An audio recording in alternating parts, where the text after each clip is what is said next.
Madame, Messieurs, réel plaisir de vous retrouver pour cette première émission de cette année 2019 et j'en profite pour vous présenter mes vœux le meilleur.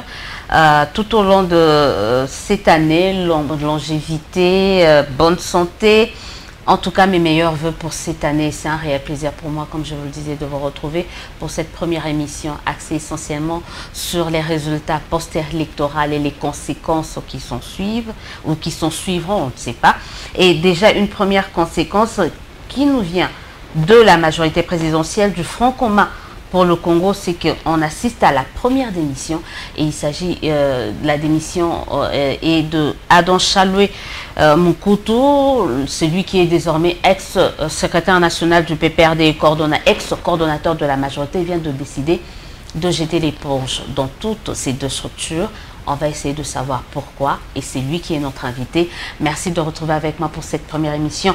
Adam Chaloué Moukoutou, bonsoir et bienvenue. Merci, meilleurs vœux, bonne année. Bonne année à vous. On organise cette émission 2 jours après la publication des législatives nationales, où ça n'a pas été pour vous. Provincial, déjà, comment vous avez vécu cela? Provincial et national, ça a été un échec. Je ne peux parler sans rendre hommage au père de la démocratie congolaise, Joseph Kabila Kabange. 26 janvier 2001, ces jeunes qui promettaient la normalisation de la vie politique. Aujourd'hui, c'est une réalité. Il avait dit qu'il n'allait pas toucher à la Constitution. C'est ce qu'il lègue aux Congolais. Et dorénavant, nous serons derrière la Constitution. Et nous veillerons au respect. Et voilà, nous resterons les gardiens de cette Constitution. Parce que c'est l'œuvre que Joseph Kabila lègue après 18 ans, quasi 18 ans au pouvoir. Et c'est une fierté. C'est une fierté, c'est une joie. Et il doit d'abord rester gravé dans nos esprits et la République doit penser à lui. Nous avons l'habitude de couronner les gens après des années, mais nous devons avoir le réalisme politique d'encourager et que cette culture démocratique soit à jamais ancrée en nous. Et c'est cela, au fait, la normalisation ou même le renouvellement de la classe politique. On parlera de Joseph Kabila dans une émission beaucoup plus élaborée, mais là on parle d'Adam Chaloué qui a postulé au provincial et au national à Lubumbashi et ça n'a pas été. Comment vous sentez-vous? Vous savez, Lubumbashi, il faut le reconnaître, je bâtis campagne, ce n'était pas une circonscription, facile. À titre personnel, ce n'était pas facile. Je suis pris dans mes fonctions, j'étais pris dans mes fonctions au niveau du parti et de la famille politique. Nous avons été incompris, comme l'a été souvent notre autorité morale de la famille politique. Je vous arrête là. Qu'est-ce que vous entendez par incompris? Peut-être que vous expliquiez mal les choses. Non, pas qu'on expliquait mal les choses, mais il n'y a pas eu de bon relais. Donc vous parlez de vous-même. C'est vous qui étiez censé faire le relais et vous n'étiez pas bon. Nous, en tant que oui, on se remet en question. Raison pour laquelle, après la publication des résultats provisoires, je ne peux pas continuer à être un dirigeant au quotidien alors que j'ai été désavoué par la population. Mais je félicite les camarades de mon parti qui ont gagné ces élections et notamment la Benjamine de notre bureau provisoire de l'Assemblée nationale qui va symboliser le renouvellement de la classe politique, une jeune dame de la mosaïque PPRD. C'est une victoire, mais à titre personnel, j'ai échoué et avec tant d'autres camarades, je les encourage, je n'ai pas laissé le bras. Une élection, on gagne et il nous arrive aussi peut-être de le perdre, mais nous n'avons pas totalement perdu parce que nous serons probablement dans une cohabitation politique, mais sans se remettre en question, sans rester humble et sans respecter la décision populaire et comprendre le message qu'a voulu passer notre population à notre parti politique, à notre famille politique, ça serait mettre le pouvoir dans un danger permanent. On va parler de ces élections. On a vu plusieurs figures de proue de la majorité, quand même, il y a eu certainement ceux qui ont gagné, il y en a nombreux, mais il y a ceux qui ont perdu. À votre avis, c'était pourquoi? Dans votre cas, qu'est-ce qui n'a pas marché? J'ai dit plutôt l'incompréhension, parce qu'une campagne, quand on gère, c'est un bilan. Il faut drainer un bilan ça veut dire que la population ne nous a pas vraiment sanctionnés, parce que si nous avons été sanctionnés par notre population, par nos compatriotes, par mes compatriotes, on n'aurait pas eu ces résultats-là au niveau provincial et hier au niveau ou législative nationale. C'est quelque part, le peuple nous a fait passer un message que dorénavant, il faut que les choses aillent un peu plus vite et que nous devons rester humbles comme notre guide, notre autorité morale. Nous devons respecter notre population, nous devons rester loyaux vis-à-vis de nos engagements. Et voilà, maintenant, en homme politique que je suis, c'est vrai, je suis responsable au niveau du parti, au niveau de ma famille politique. Voilà, ce qui est arrivé, il faut tirer les conséquences. On n'échoue pas personnellement à une élection et faire comme si de rien n'était. Et s'applaudir, trouver des prétextes, ça je n'accepte pas. Joseph Kabila a milité, il continuera à militer pour la normalisation de la vie politique, pour que nous ayons des dirigeants qui savent tenir compte des préoccupations de nos bases, de notre population. On va rester parce qu'il y aura la deuxième partie, on va vraiment parler de votre démission et des conséquences qui risquent de s'en suivre, peut-être pour vous, pour votre famille politique, pour certains, qui risquent aussi de vous emboîter le pas, on ne le saura jamais. C'est une démission personnelle, mais j'ai invité ceux-là qui ont échoué. À vous emboîter le pas. Parce que je n'ai pas échoué seul. Oui, vous avez été, voilà pourquoi je dis on va parler de ça, mais je voulais savoir, parce qu'on a vu, il y avait cette vague-là des jeunes qu'on a vu surtout au niveau du PPRD, quand même, des jeunes qui se sont adonnés, et ce sont ces jeunes-là de la majorité qui au final n'ont pas réussi. Qu'est-ce qui s'est passé? Ces jeunes qui étaient visibles, on ne va pas citer le nom, mais il y a les Monsenepo, les Patrick Kanga, et tous ces jeunes-là, que d'aucuns pensaient qu'ils allaient vraiment prendre la relève, devenir des députés d'aujourd'hui, finalement, ils n'ont pas réussi à rencontrer les attentes. Qu'est-ce qui s'est passé? Contrairement, en fait, ce qui s'est passé, c'est un accompagnement, un encadrement et tenir compte de nos points de vue. Je suis un homme politique. Ça n'a pas été le cas. Je suis un homme politique. Je ne dirai pas ce que nous avons eu à faire et pourquoi. Mais nous avons été fidèles et c'est ça le plus important. Il y a manqué cet accompagnement-là de la part de vos aînés. Oui, mais non, il y a eu des individualités. Ici, je salue l'honorable Ramazani Chadari qui, par son parcours, m'a beaucoup inspiré. Vous savez, il a été administrateur du territoire adjoint et il a fini candidat président de la République. Je lui demanderai de ne pas baisser le bras, de poursuivre le rêve et de rester cohérent, fidèle et de continuer à gravir les échelons. Vous parlez toujours des autres alors qu'on est avec vous là. Oui, on parlera également de Chadari. Non, je restitue les choses dans leur contexte. Il y a une certaine résistance auprès de certains aînés qui ne nous ont pas vus, qui ne nous ont pas acceptés parce que certains aiment que des jeunes, c'est des porteurs de mallettes.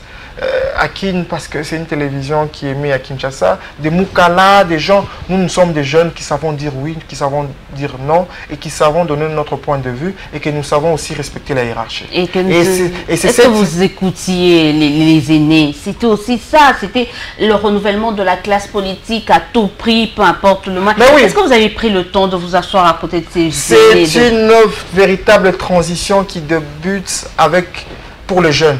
Avec Joseph Kabila Kabange. Il va accompagner ces jeunes-là.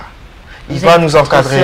Parce que tous ces tout ce quartier qui sont restés, vous avez perdu. Et ils sont restés dans le pouvoir. Non, dans le pouvoir, il y aura encore élection. Nous sommes maintenant dans une démocratie. Ils feront semblant, ainsi de suite. Vous allez le voir comment ils vont changer des casquettes. Ils vont commencer à nuancer leurs propos. Ils vont commencer à renvoyer la responsabilité. Certains ont commencé. Ce n'est pas nous, c'est les chefs. Alors qu'ils ont eu tous les moyens, logistiques, financiers, tout ce qu'un chef pouvait faire. Mais malheureusement, certains ont dilapidé. Vous êtes révoltés par rapport à ça. Nous sommes révoltés. Et j'ai dit que c'est une véritable transition qui débute pour la jeunesse congolaise. Nous devons tenir. Nous devons résister. Nous ne devons pas nous compromettre. Nous devons rester égaux à nous-mêmes. faire des courbettes. Adam Tchalou Monkoutou, je ne suis pas candidat ministre et je ne le serai pas. Mais je ne suis pas quand même, hein, si on te le propose, tu ne vas pas refuser. Madame Odia. Vous ne l'allez pas refuser. Madame Odia. Vous n'allez pas le refuser si la proposition. Madame Odia, je m'appelle Tchalou Monkoutou Adam, que vous avez en face de moi. Je vous dis, je le fais, ce n'est pas pour de postes. Parce que si c'était pour de postes, pour des petits avantages, je serais flatteur, j'aurais bénéficié de moyens pour la campagne. J'aurais été accompagné d'une certaine manière. Je ne l'ai pas fait, je suis resté cohérent. Et là, nous parlerons aisément de Joseph Kabila. Parce qu'on ne mettra plus de flatteur, parce qu'il ne sera pas président de la République. Nous parlerons de lui parce qu'il reste un modèle, il reste une référence pour le jeune Congolais. Je voulais dire pour les jeunes Africains. Un souverainiste. Et ça, il faut tenir. Il faut résister. C'est pour des petits avantages. Je ne l'ai pas fait hier. Je ne le fais pas aujourd'hui et je ne le ferai pas demain. Avec l'aide de Très-Haut, que je puisse résister, qui me donne l'intelligence et le Saint-Esprit de résister et de tenir. 2023, nous allons reconquérir cet impérium que nous avons perdu le 30 décembre. Et il y a les élections locales qui s'annoncent. Et nous demandons à la Commission électorale nationale indépendante, au président de la République, Joseph Kabila, parce qu'il est encore en fonction, il n'y a pas encore eu remise, dans les dossiers urgents à transmettre à son successeur, c'est l'organisation des élections locales. Il y a eu des élections en 2006, il y a eu des élections en 2011. Il y a quelque chose qui manque. C'est le vrai pouvoir à la base. Une démocratie de proximité. Et pour ça, nous plaidons pour les élections locales. Vous n'avez pas l'impression d'avoir lâché trop tôt. Je crois que c'est votre première participation aux élections. Aussitôt échoué, aussitôt vous lâchez. Non, vous n'êtes pas ténace. Non, je ne lâche pas parce qu'il n'y a pas d'élection. Il n'y aura pas des élections législatives qui s'annoncent. Quand je dis vous lâchez, vous démissionnez de vos postes. Vous avez échoué. En tant que responsable, c'est cette culture qu'il faut. Et c'est ça le renouvellement de la classe politique. Quand on échoue, il faut avoir le culot, il faut avoir l'honnêteté de se remettre en question. Il ne faut pas échouer pour des petits avantages. Qu'est-ce que vous faites de la persévérance dans une lutte? Mais la persévérance et voilà, cette remise en question, je suis militant. Je l'ai été. Et là, je redeviens simple militant. Parce que j'ai été cadre et militant. Et là, je ne redeviens que militant. Nous serons à la base et nous allons faire un autre travail, mais au niveau de la base. C'est très important. Parce que le problème, le message que la population a transmis au père de la démocratie congolaise, qu'il y a un problème à la base, qu'il faut aller aux élections locales. Je veux prendre cet extrait de votre déclaration lue lors de votre conférence de presse. J'invite donc par rapport à votre définition, j'invite donc tous les membres de l'exécutif national du PPRD, du secrétariat général de la majorité présidentielle et de la coordination du Front commun pour le Congo, car n'ayant pas réussi à faire élire notre candidat à la présidentielle, à tirer les conclusions qui s'imposent en présentant leur démission. Alors je résume, j'essaie de faire une synthèse. Quand je lis cet extrait, ensemble, vous adressez à Robin Minakou, à Néhémie Mouilania, oui, à tout ce monde-là. Tout ce monde, non. À tous ceux qui se composent, au secrétaire permanent du PPRD aussi, qui, du reste, n'est autre qu'Emmanuel Ramadan Shadari, de rendre les tabliers. Vous savez, moi, j'appelle la cohérence politique. Maintenant, c'est le pouvoir discrétionnaire de l'autorité morale de notre président national d'accepter ou de refuser une démission. Vous assumez. Mais moi, Tchalou Monkoutou, je m'assume. Mais vous assumez pas. Quand vous lancez cette invitation-là, c'est pas créer un affront envers ces aînés-là. Quand vous leur dites ça, vous leur dites ouvertement qu'ils ont échoué. Si c'est notre attitude qui nous a fait arriver jusqu'ici. Et si nous persévérons justement dans ça, nous risquerons de perdre le pouvoir définitivement aux prochaines élections. Et là, c'est un sonnet d'alarme pour que nous nous réveillons. Le peuple a voulu de nous, mais n'a pas voulu que nous ayons tout le pouvoir. A voulu donner l'impérium, la présidence, le pays et la nation à M. Félix Tshisekedi et a donné la majorité présidentielle à son autorité morale, Joseph Kabila, parce qu'il reste les guides. Il redevient président national du parti. Nous l'invitons à prendre les choses en main. Mais si nous continuons à complaisance, tout ça, nous allons perdre ce pouvoir. Et un pouvoir, c'est pour conquérir et exercer, en bien conserver ce pouvoir. Et là, on nous a retiré quelque chose. Et si nous ne sommes pas conscients de ça, nous allons tout perdre.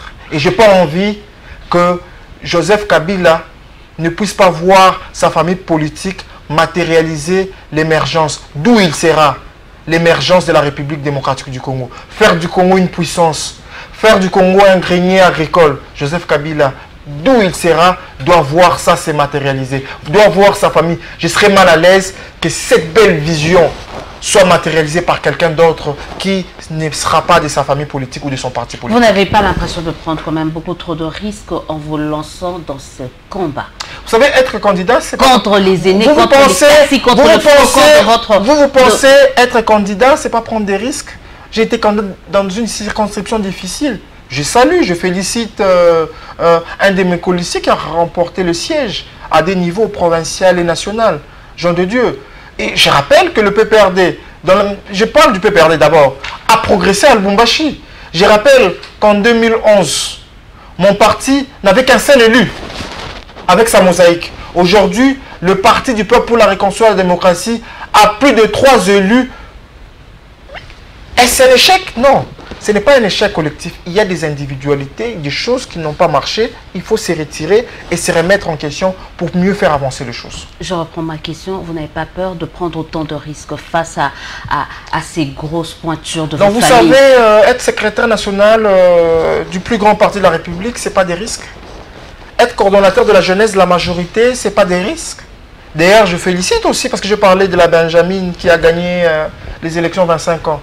Il y a le coordonnateur de jeunes du FCC qui a aussi gagné, c'est ça l'exemple. Et qui a très bien gagné. L'honorable Zoé Kabila. Très bien gagné dans sa circonscription de Manono. C'est cette fierté. Parce qu'il y a d'autres qui ont mal gagné. Non, il est premier. Dans sa circonscription. Non, il est premier. Il a très bien parce qu'il est premier dans sa circonscription. Vous savez, quand on dirige, il faut être premier là où on est. Et là où c'est lui qui a conduit la campagne de la jeunesse de ma famille politique a gagné. Alors, comment vous voyez la suite du processus électoral? Vous parliez déjà de la cohabitation. Certains pensent que c'était tellement boutiqué, c'était tellement négocié qu'on arrive... C'est les Congolais. Voilà. Personne ne croyait qu'il y aurait élection. Personne ne croyait, tout le monde pensait que Kabila, tout le monde pensait que c'était évident que le candidat du PPRD, Kabila, c'est le père de la démocratie congolaise. Nous allons le pleurer. Et comme il est encore là, nous devons le conforter. Nous devons rectifier. Parce que je ne veux pas voir mon guide malheureux, triste.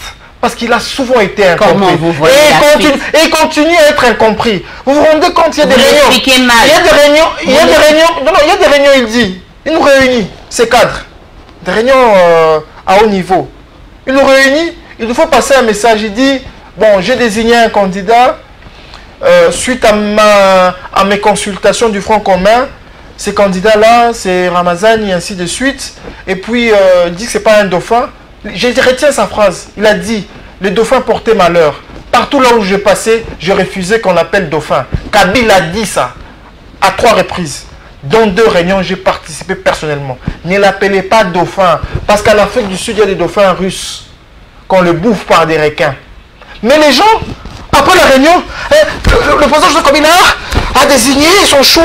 Et je ramène Ramazan, son dauphin, pour faire plaisir à qui? Arrêtons. Sinon, nous allons tout perdre. Je n'ai pas envie que nous puissions perdre. Je suis encore jeune. Mon fils est Miradan. J'ai envie qu'il puisse étudier dans de meilleures écoles que moi. Qu'il puisse mieux vivre. Il peut tout faire cela, mais avec une autre personne aussi, ou avec une autre personnalité, autre Kabila. Ma fierté, c'est ces jeunes de 29 ans qui est en train de matérialiser. Mais je vous dis, c'est écœurant. Dans une réunion, le chef pas dans en fait là, je vous dis ça. Ne faites pas ci, faites ça, soyez humble, tout ça. Mais après la réunion, le chef de l'État, oui, son choix, les guides, ils sont là, ils font semblant, et quand ils sortent, c'est autre chose. Il y a des choses, mais je m'aimerais rester un homme d'État, ne me poussez pas à bout. C'est souvent que vous êtes revolté, député, quand même, par ce qui se passe au sein de votre parti. De votre plateforme, c'est de votre droit quand même. Mais la cohabitation, vous le voyez, comment ça risque d'être une première ici en République démocratique du Congo? Cette cohabitation ne va réussir parce que l'enjeu, ce n'est pas le Parti du peuple pour la réconciliation et la démocratie. L'enjeu, Ce n'est pas l'UDPS. Ce n'est pas la dynamique de l'opposition cache tout ce que vous en voulez. L'enjeu, c'est le peuple congolais. C'est ce qui compte. C'est le peuple congolais. Si jusqu'à aujourd'hui, les Congolais, leur vie vont changer, tant mieux. Mais la cohabitation ne va réussir si nous restons humbles, cohérents et nous mettons les Congolais à l'avant. Mais si nous commençons à faire des jeux de nos égaux, qui nous a fait perdre la présidence de la République, à en croire le résultat publié par la Commission électorale nationale indépendante. Mais d'aucuns disent qu'il n'y a pas une cohabitation envisageable, d'autant plus que c'est le président qui doit se choisir une majorité. Non, je se choisis pas. Il va se former, il forme une majorité. C'est pas une cohabitation de facto. Et en plus, s'il vous plaît, n'oubliez pas que celui qui vient d'être élu, en tout cas de manière provisoire, a eu à signer un acte à Nairobi que dès qu'il devient président, on sait déjà qui sera son premier ministre d'avance. C'est un peu... Quand il nous a donné la constitution, c'est pas pour jouer. Il y a une constitution de la République. Tout se fera conformément à notre constitution, j'ai dit. Et notre constitution parle des majorités parlementaires. À l'an de résultats, la majorité présidentielle a plus de 350 élus. Donc c'est statu quo. Plus ou moins ce que nous avons eu en 2011. Donc d'office, vous allez donner le premier ministre? Non. Je dis... Kabila nous a donné la constitution, il ne blaguait pas. Il nous a donné une constitution. C'est pour qu'on la respecte. Et il faut lire cette constitution. Nous avons une cour constitutionnelle, nous avons les conseils d'État. S'il faut un président de la République, ces décisions peuvent être annulées. Les ordonnances peuvent être annulées. Il y a un conseil d'État. Mais, j'invite celui qui sera confirmé par la cour constitutionnelle de respecter cette constitution comme son prédécesseur. Donc, oubliez l'accord de Nairobi ou... Il n'y a pas d'accord, il y a la Constitution. Arrêtons ces histoires-là. Ne devient pas ministre qui il veut, ne devient pas député qui il veut, ne devient pas président de la République qui il veut. Le prochain président qui sera confirmé par la Cour constitutionnelle sera le choix des Congolais et nous allons respecter. Donc, les élus ont été choisis par nos compatriotes. Nous allons nous soumettre. Vous avez... Et puis là, nous allons faire, surtout nous qui ne serons pas dans des postes de décision, nous allons faire un travail qui n'a pas été fait par ceux-là qui aujourd'hui nous donnaient des leçons. On va parler très rapidement. Vous venez là de revenir 350 députés nationaux. C'était en direct, je rappelle. Oui. 350, une majorité assez confortable. Donc c'est une cohabitation envisageable. C'est pas aujourd'hui ni demain qu'on verra quand même le FCC dans l'opposition. Non, je vous dis que le peuple nous a donné un message. Certains de nos aînés n'ont pas aidé le président Joseph Kabila. Ils veulent le maintenir dans les erreurs. Nous, jeunes Congolais, nous disons non. Je pouvais faire comme les autres et gagner les élections à Lubumbashi. Ça veut dire ne pas... Qu'est-ce qu'ils ont fait les autres? Certains. Ne pas battre campagne de notre candidat Emmanuel Ramazani Shadari. De dire pour l'élection présidentielle, faites ce que vous voulez. Moi, j'ai été cohérent. Il faut dire que ça pesait... Il n'était pas vendable, Shadari, c'est ça? Non. Nous n'avons pas, la plupart n'ont pas été, n'ont pas joué franc jeu. C'est une réalité, il faut se remettre en question. Et aussi, le peuple aussi nous a fait passer un message. Bon, la plupart ont joué sur leurs propres intérêts aussi. Face aussi, peut-être le candidat n'était pas le mieux pour les aider. Ce n'était pas une histoire d'un candidat, c'est un parti politique, c'est une famille politique. Il ne faut pas personnaliser les choses. Ne personnalisons pas les choses. Si ces pays, nous continuons à personnaliser, je vois des gens dans les excès, nous serons là. Dès où nous serons, nous allons faire notre travail. Avec cette démocratie numérique, avec tout ce que Joseph Kabila a déposé comme fondamentaux, nous allons faire un vrai travail de contrepoids, même vis-à-vis de ceux-là de chez nous, qui si jamais, parce que même pour dissoudre l'Assemblée nationale et refaire des élections, il y a toute une procédure. Donc ça ne sera pas dans 6 mois. Donc c'est-à-dire que nous serons quand même là. Donc nous allons gérer. Et ça, nous ne serons plus tendres. Et la logique voudrait qu'on ait aussi mis des responsabilités. Il y a des secrets de délibération qu'on ne peut pas exprimer sur la place publique. Mais à partir du moment où je ne serai qu'un simple militant, je pourrais me permettre certaines choses. Je retrouve ma liberté de parole. On va très bientôt terminer. Un petit mot à Emmanuel. Pour Emmanuel Ramazani Shadari, on vous a vu, vous ne vous en êtes pas caché, hein, vous l'avez voté, vous l'avez fait savoir au monde entier que vous l'avez voté. Mais et malheureusement, il reste un produit, on s'y attendait pas. Il reste un produit du kabylisme. Comment il peut Emmanuel rebondir? Ramazani, il ne faut pas parler de rebondir Emmanuel Ramazani. Posez la question. La débâcle, elle est là. Ramazani Chadari a bâti campagne. Emmanuel Ramazani n'a pas démérité. Il a gravi les échelons. Quand il était athée, il ne savait pas qu'il allait être athée, administrateur du territoire. Quand il était vice-gouverneur, il ne savait pas qu'il allait être un jour gouverneur. Et quand il était gouverneur, il ne savait pas qu'un jour il allait être ministre de l'Intérieur. Et même quand on l'a désigné, il ne pouvait pas, dans ses rêves, penser qu'il allait être à court terme candidat la président de la présidence, République. c'est le summum. Et là, il y a c'est ceux-là qui ont perdu 3 fois les élections et plus tard ont gagné. Restons cohérents, restons soudés, restons unis, ne nous calomnions pas. Ces histoires qui tuent, qui nous ont détruits. Ah, X, c'est le petit. Moi, je ne suis le petit des personnes. Je suis les disciples de Joseph Kabila Kabange. Point à la ligne. Comment vous pensez, il doit rester en retrait ou il doit revenir dans l'arène politique et prouver de quoi vous il est capable? Vous savez, l'élection présidentielle est différente de législative et même de l'élection provinciale. Une élection présidentielle avec 145 territoires, avec 33 villes, on ne gagne pas par soi-même. Impossible. On gagne parce qu'on a des relais. On gagne parce qu'on a pu s'expliquer à notre population. Nous n'avons pas été convaincants chez notre population. Mais qu'est-ce qu'il doit faire maintenant là? Il reste en retrait pendant un bon bout de temps ou il décide de revenir dans l'arène politique? C'est très tôt pour lui. Il a pris des risques. Vous savez, un candidat président n'a pas de dauphin, n'a pas de suppléant. Et c'était un candidat indépendant, porté par une machine politique. Et les réflexions, je me refuse de personnaliser les choses. C'est le parti, c'est la famille politique. Et puis le reste, chacun libre à lui de prendre ses décisions. Peut-être qu'il devrait faire comme vous, démissionner aussi, se mettre en retrait, revenir à la base, revenir simple militant. Moi, je suis un homme de principe. C'est une option aussi. Je suis un homme de principe comme mon maître Joseph Kabila Kabange et je le demeurerai. Merci. Je m'évite des particularités. Parler des individus, restons sur de principes. Une élection, c'est le parti, c'est la famille politique et même c'est la machine politique. Quand on échoue, il faut se remettre en question. Et c'est ce que vous avez fait. Il faut bien décrypter le message du peuple. Moi, j'ai battu campagne et je sais ce qu'on nous reprochait. Et ce n'est pas ici que je vais le dire. Sinon, les gens il faudrait bien nous le dire aussi. Hein, un jour, dans une émission beaucoup plus élaborée, nous dire ce qu'on vous reproche. Et pourtant, Dieu seul sait que vous aviez eu 18 ans. C'est quand même long, très long. Et au finish, on vous reproche encore des choses. Voilà, vous auriez le temps de nous le dire. En tout cas, je vous remercie. C'est à moi de vous remercier.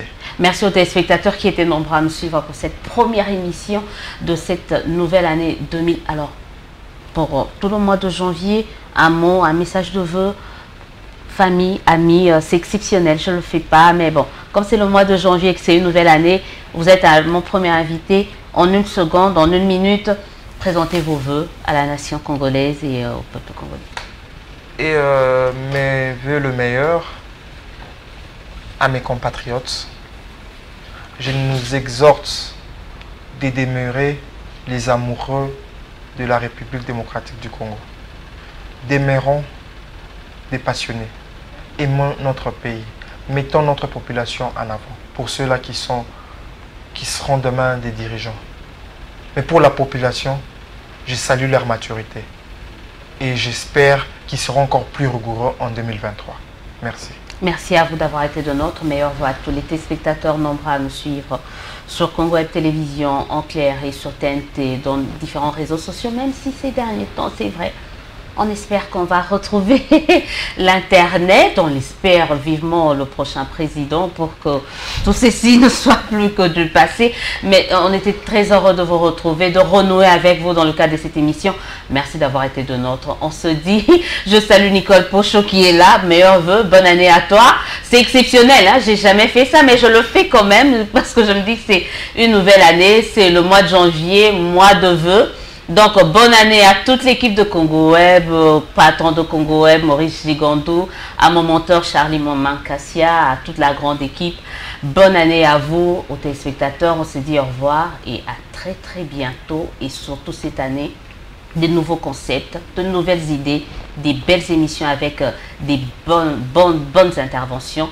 Madame, Messieurs, merci et bonsoir chez vous.